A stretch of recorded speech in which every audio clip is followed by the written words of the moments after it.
To kick off our opening drive, brought to you by Chevy. We go back, we rewind to the Mully and Haugh show this morning for our first down.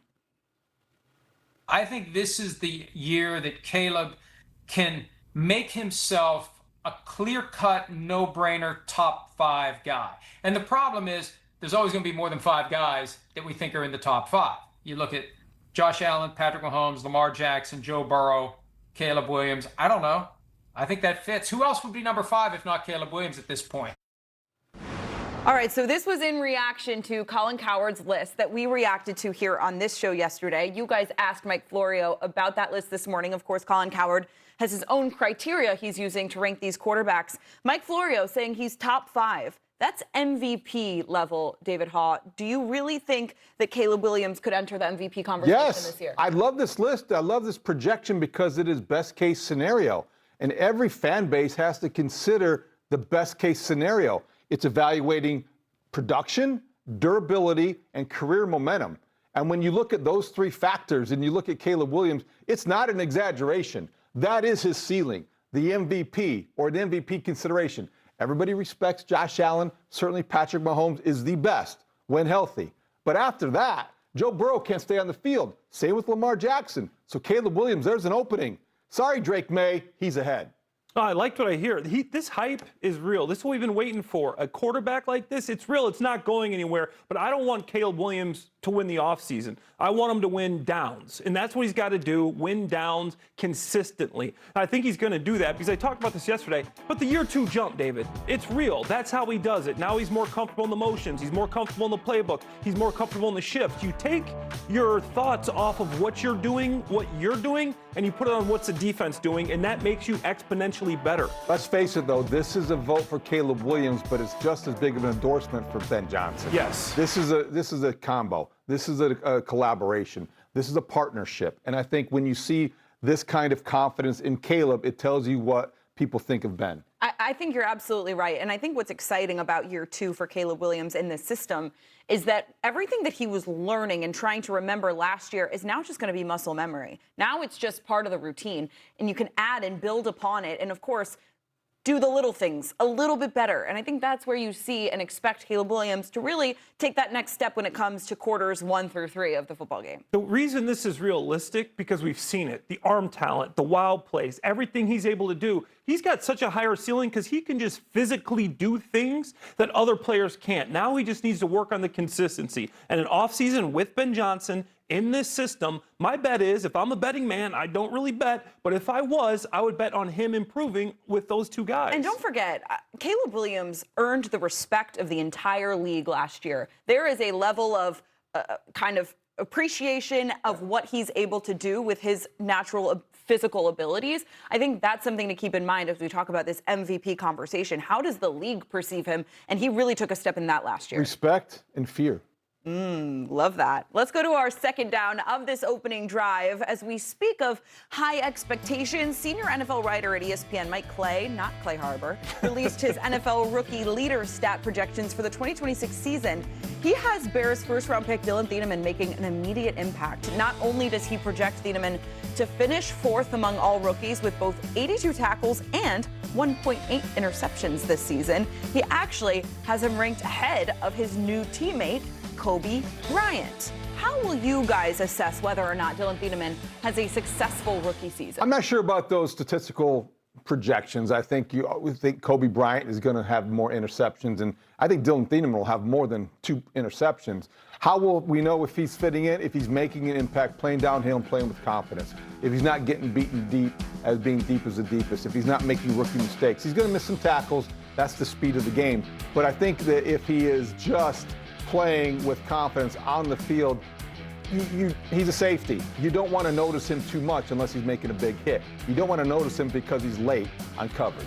Yeah, safety being wrong is expensive. If you're wrong at linebacker, it's maybe an 8-yard gain. If you're wrong at safety, it's 6 points. But what does he have to do to be successful? He has to be himself. Everything we saw, he was a guy that was versatile. He's got range. He can tackle. He can fill gaps. He can play high. He can play in the box. Do what you've done. He's already learned 2 systems. He went from Purdue to Oregon. He played at an extremely high level at both places, so you know he's intelligent. I think he just has to go out there, be himself. Obviously, he's a rookie. He's going to take some lumps. I hate to say it. It's not going to be perfect every week, but as long as he keeps getting better, we know he's the type of guy that lives, breathes, and sleeps football. I think the trajectory is going to be great. David, you can speak to this as a former defensive back and a very good college player at that.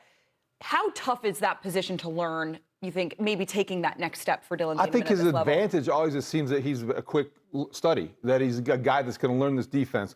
I don't suspect that the Dennis Allen defense would be as complicated as some he might be going into. I think the fact that they're interchangeable parts at both safety positions, that may add to his load, but this is an intelligent young man. And I think that they wouldn't have drafted him as high as they did if they didn't trust his ability intellectually. He's got good football intelligence, and that high IQ you're going to see immediately. Yeah, he's going to be making calls. He's going to be disguising coverages. He's going to be playing different positions. He's going to be wearing a lot of hats. It's not just like a defensive lineman line up and rush the passer. It's an extremely difficult position, one of the hardest on defense. Not quite as hard as tight end, but I'd say right up there with it. All right, we're going to go to, we're going to take a look around the league here for our third down. Take a trip up to New York and see how John Harbaugh is winning the hearts of Giants fans.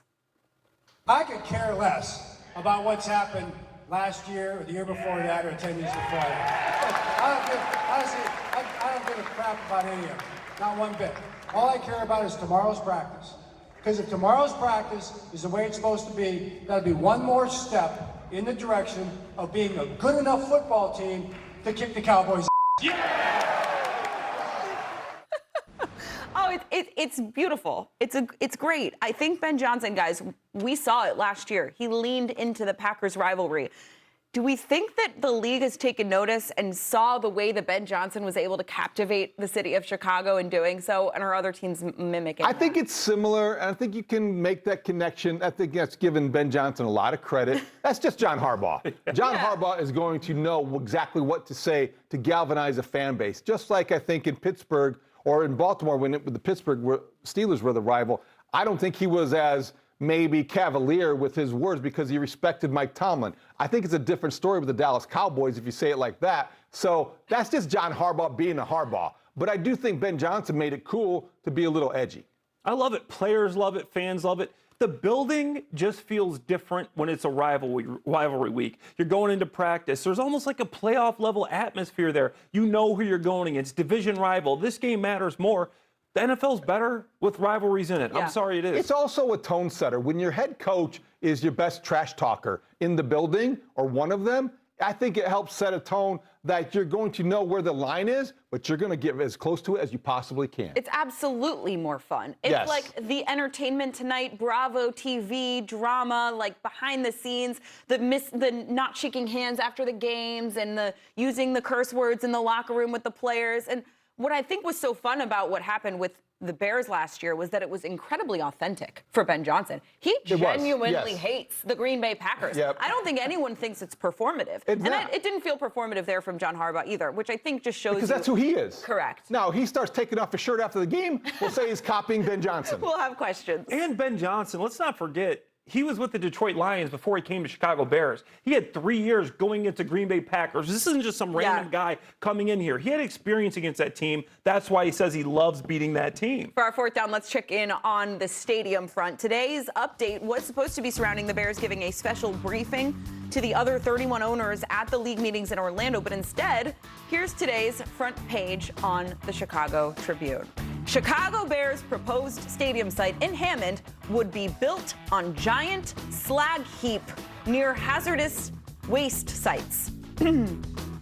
Slag heap, had to Google that one today. Anyone else? Oh, David, hazardous waste sites? This, regardless of whether or not, obviously, every headline's going to have its sort of like objective. Well, this is bad optics. It is bad optics. It's a bad timing for this story to come out. That front page will not be framed and hung in Kevin Warren's office, I bet, because this is bad timing when you're trying to get a deal done in Arlington Heights in the Illinois legislature, and this is your leverage. And this doesn't look like great leverage if this is the news and there are environmental concerns, as there are. And as Hammond officials and Northwest Indiana officials assure the Bears, or assure everybody else, that they're taken care of, or they will be addressed. That we'll wait and see. There's 2 weeks to the deadline in Illinois down in Springfield.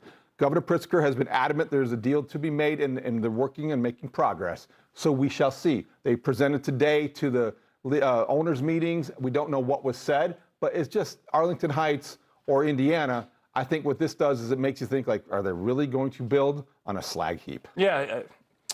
Hammond is leverage, and apparently sometimes leverage can be messy.